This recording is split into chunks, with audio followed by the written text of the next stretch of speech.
Guardians of the Galaxy movies are interesting because everyone has that one that they absolutely adore and another one that they think is okay. Some adore the first one, think the sequel's okay, some adore the second and think the first one's okay. Me? I'm a Volume 2 kind of guy. I absolutely love this movie's sense of humor, its drama, its visuals, its effects, its characters, its pacing, its themes. I just fell in love with it. Our team of space outcasts are back fighting all sorts of monsters and weird creatures and always on the run, but when trying to find a place to hide out, they come across a celestial named Ego, played by Kurt Russell. Russell, it's revealed, is Star-Lord's father. Yeah, I guess you can't expect a guy like this to have normal parents. His abilities are pretty much that of a god. He can create worlds from nothing. He can also destroy them with nothing, which suggests a very large threat, but the guy seems pretty nice.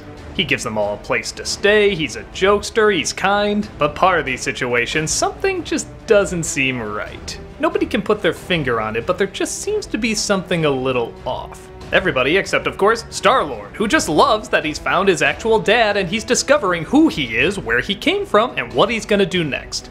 But meanwhile, the guy who raised Star-Lord, Yondu, played again by Michael Rooker, is in the middle of a mutiny with his crew taking over his ship and even capturing Groot and Rocket.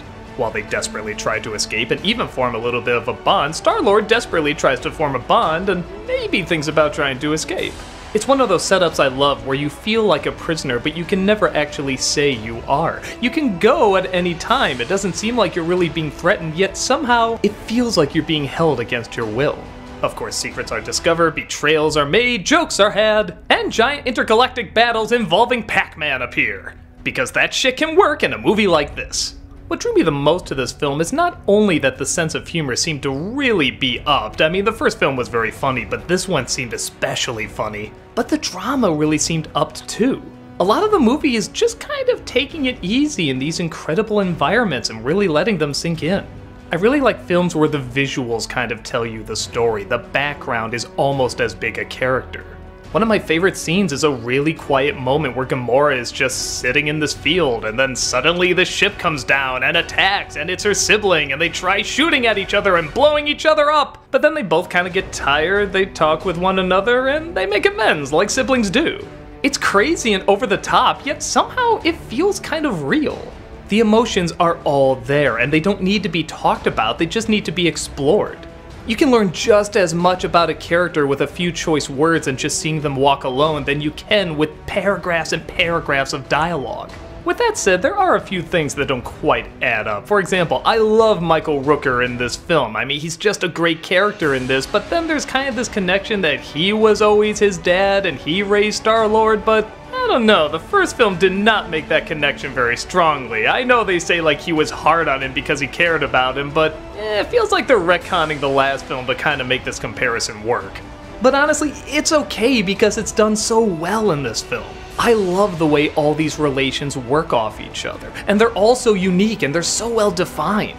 Where in the first movie, a lot of the drama seemed to just be at the beginning, a little bit in the middle, and then a little bit at the end, and they just kind of came out of nowhere. Here, it seems balanced perfectly. They can go from one funny moment to an incredibly heartbreaking moment in just a millisecond. That way, a gigantic battle between a father and son, god and human, can easily be interrupted by just showing Groot how to push a button. They both work, match up beautifully, and you care for everybody. Even the ending scene, which I won't give away, I'm not gonna lie, I got a little teary-eyed at.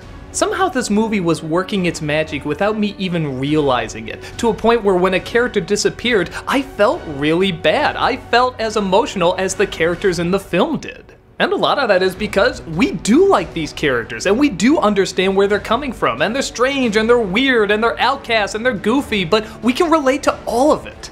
If I have one gripe, it's that the ending does go on a little too long, and maybe they're making up for the fact that a lot of the action was saved for the end, and there's only bits and pieces in the rest of the film. Like I said, it is a lot of walking around and talking. So I guess they felt they had to make up for lost punching time and just throw it all in the third act. But still, that action is amazing, and it's so incredible to watch, and you're 100% on the character's side. You want to see them work through what they're working through, you want to see them make connections, you want to see them win, you want to see them succeed.